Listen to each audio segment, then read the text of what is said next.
గుడిలో గంట పోతే పూజారి శంటమేం పోయే అన్నట్టుగా ఉంది రేవతి హస్బెండ్ విషయం.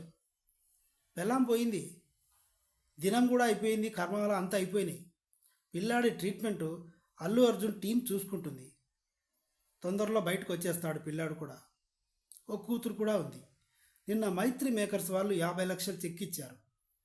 అరకోటీశ్వరుడు అంటారు కదా, ఆయన జీవితకాలంలో సంపాదించగలిగేవాడో లేదో పక్కన పెడితే పిల్లాడు సేఫ్, ట్రీట్మెంట్ జరుగుతుంది, భార్య పోయింది, దినాలు అన్నీ అయిపోయినాయి.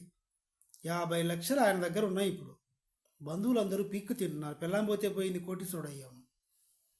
కట్ చేస్తే ఆయన హ్యాపీగానే ఉన్నాడు. కానీ బీపీ పెరిగి మొత్తుకుంటున్నాడు అసెంబ్లీలో రేవంత్ రెడ్డి గారు. తెలంగాణ ప్రజలు ఇళ్ల మీద రాళ్ళులు, తెలంగాణ ఇది రేవంత్ రెడ్డి గారి కార్యకర్తలు వెళ్ళి అల్లు అర్జున్ ఇంటి మీద రాళ్ళు చేయడం, 25 crores ఇవ్వమని డిమాండ్ చేయడం. 25 crores ఇస్తేనే బయట తిరగాలి అల్లు అర్జున్, లేదంటే వాళ్ళు లేపేస్తాం. ఇంత కక్ష కట్టినట్టుగా ప్రవర్తిస్తున్నారు తెలంగాణ రేవంత్ రెడ్డి గారికి సంబంధించిన కార్యకర్తలు.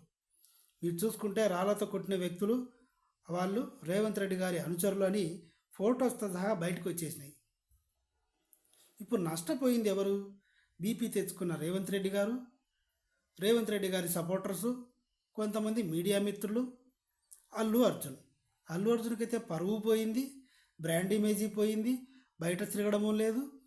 చెప్పాలంటే 300 కోట్లు రెమ్యూనరేషన్ తీసుకున్న ఒక టాలీవుడ్ హీరో ఇంటి మీదకి జనం వచ్చి రాళ్ళేస్తే కన్న కొడుకుని కూతుర్ని వేరే ఇంటికి పంపించాడు సెక్యూరిటీగా, సేఫ్గా ఉండడం కోసం. ఇది అల్లు అర్జున్ పరిస్థితి. బయటికి వస్తే ఎక్కడి నుంచి ఏం అటాక్స్ జరుగుతాయో అన్నది అల్లు అర్జున్ టెన్షన్. 300 కోట్ల రూపాయి బిల్లలు తీసుకున్నాడు, కానీ తిండి లేదు, నిద్ర లేదు.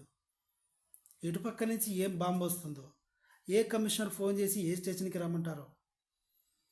రేపు ఉదయం 11 గంటలకి చిక్కడపల్లి పోలీస్ స్టేషన్కి వచ్చి హాజరు కావాల్సి ఉంది అల్లు అర్జున్. రాకపోతే వచ్చి తీసుకెళ్తాం అని చెప్పారు. చూద్దాం ఏం జరుగుతుందో. మొత్తానికి నష్టపోయింది మాత్రం అల్లు అర్జునే అని చెప్పాలి. వీడియో నచ్చితే సబ్స్క్రైబ్ చేయండి. Thank you.